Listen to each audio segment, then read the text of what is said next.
Muy buenas tardes, me presento. Mi nombre es Katherine Leighton, psicóloga en proceso, y el día de hoy les voy a comentar un análisis de casos sobre la señora María Guadalupe.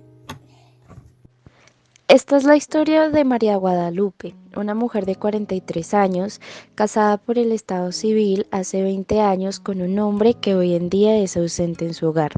De este matrimonio disfuncional tuvieron un hijo de 15 años, que hoy en día es el apoyo fundamental y mano derecha de su madre. Unas semanas después, la madre, después de realizar sus labores diarias, recibe una llamada inesperada. Al contestar, le comunicaron que la llamada salía del hospital Yaguas, informando que su hijo ha tenido un grave accidente.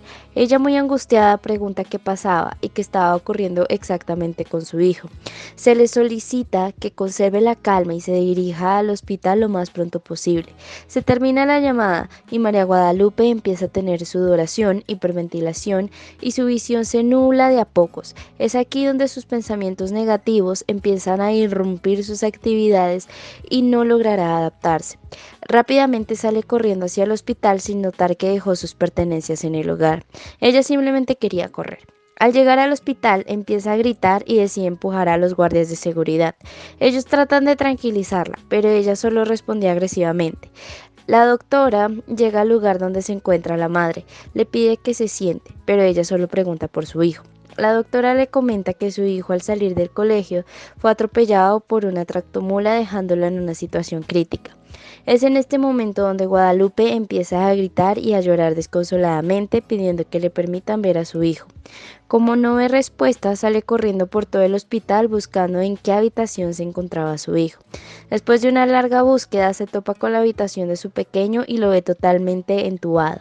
Ella decide arrancarle todo el equipo médico de su cuerpo. Debido a esto, llega el cuerpo médico y la separa del cuerpo de su hijo, a lo cual Guadalupe empieza a gritar: déjenme llevarme a mi hijo, no lo toquen. En ese momento, la mujer se desmaya. Al despertar, la doctora la aparta en un cuarto y le da la noticia de que su hijo ha fallecido porque ella le quitó los equipos médicos. Pero Guadalupe, al despertar, no recuerda el por qué está allí ni que tiene un hijo. Tampoco recuerda su nombre, edad ni cómo llegó allí. La psicóloga de la clínica toma cargo sobre el asunto de la madre y logra tranquilizarla. Cuando consigue tranquilizarse, Guadalupe toma conciencia nuevamente de la situación y es aquí donde empieza la etapa de duelo. Unos meses después vemos una mujer desarreglada, con su hogar desordenado. Lo curioso es que el cuarto del hijo es el único lugar impecable, ya que es aquí donde ella entra todas las noches, saca la pijama de su hijo, siente el aroma de su ropa y se queda llorando por un buen tiempo.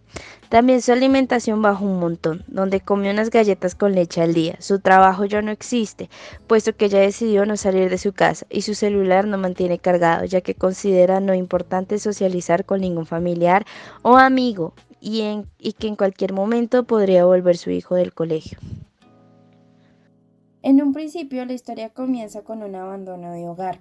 Probablemente esto pudo haber generado una crisis de familia en la paciente María Guadalupe, puesto que por abandono de su esposo probablemente generó un vínculo también mucho más fuerte con su hijo, ya que era lo único que le quedaba. Al momento de la historia de decirnos que María Guadalupe tenía como único apoyo y mano derecha a su hijo.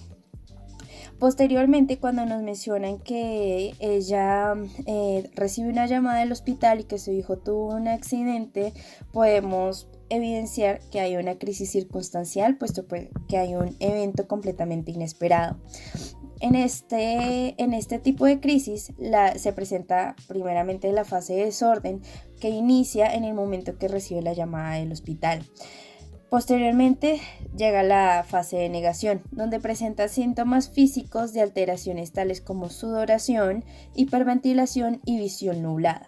Y los pensamientos negativos comienzan a abordarla, generando una interrupción en sus labores, y ahí inicia un estado de estrés. Eh, Continuando, sigue la fase de amortiguación. Se apresura a buscar a su hijo al hospital sin darse cuenta que ha dejado sus pertenencias en la casa. Continuando con la fase de intrusión, no tiene ningún control sobre sus emociones y o pensamientos, ya que ataca de forma muy agresiva al personal del hospital, comenzando con los guardias de seguridad y después incluso con los mismos médicos cuando le comentan sobre la situación de su hijo. Eh, de esto no termina esta crisis, sino que comienza con una nueva, que se denomina crisis por muerte de un ser querido. En esta crisis, en este punto, es dado que descubre el tipo de accidente y estado crítico de su hijo, lo cual la vuelve a llevar a una fase de desorden y al iniciar esta comienza un nuevo estado de crisis, pues igualmente por enterarse el tipo de accidente que tuvo su hijo. Posterior a eso llega la fase de negación, de nuevo en la negación. Se desespera por encontrar a su hijo y una vez lo consigue no puede aceptar la situación, así que decide desconectarlo para llevarlo a casa. Continúa con la amortiguación, donde no puede con la situación y inevitablemente se desmaya, porque pues no puede más con el agotamiento. Eh, Llega después con una crisis personal, una vez se despierta de este desmayo, pues ya que tiene una breve pérdida de identidad al momento de que no recuerda quién es, no recuerda su edad y mucho menos recuerda que tiene un hijo. Llega en la fase de desorden de este tipo de crisis personal cuando la mujer despierta y no reconoce quién es ni tiene su hijo. En la fase de amortiguación logra recuperar la calma gracias a la intervención de la psicóloga. Nuevamente vuelve a la crisis por muerte de un ser querido. Esta vez sí es porque ha fallecido su hijo. La mujer comienza un nuevo ciclo, puesto que cae en cuenta de que su hijo ha fallecido. Y pues lastimosamente ha sido a causa del ataque que ella tuvo por la crisis anterior. Llega a la fase de negación. Se descuida de ella y el arreglo de su casa. Hay una total desconexión con el mundo exterior. Ella no vuelve a salir de su casa, ni a contactarse con sus amigos, ni su familia. Tiene un total, una completa desconexión con el mundo real ahorita. Y dado eso, tampoco mantiene su celular con carga, puesto que ya no le interesa comunicarse con nadie más de el mundo exterior. Llega la fase de amortiguación. En esta fase se refleja al mantener arreglado únicamente la habitación de su hijo. El resto de la casa permanecía ya desarreglado al igual que ella, pero solamente le interesaba mantener arreglado el cuarto de su hijo. Y aún así mantenía viva la esperanza de que él en algún momento regresara a la casa. Continuando, sigue la fase de intrusión. Mantiene una rutina que no le permite aceptar que su hijo se ha ido, puesto que a la hora de ir a la habitación de él cada noche y sentir su aroma, pues no permitía que avanzara ese tipo de duelo, porque ella ya tenía un duelo por el fallecimiento de su hijo. Bueno, el estresor evidentemente es el accidente de su hijo, que pues, después avanza al fallecimiento de este mismo.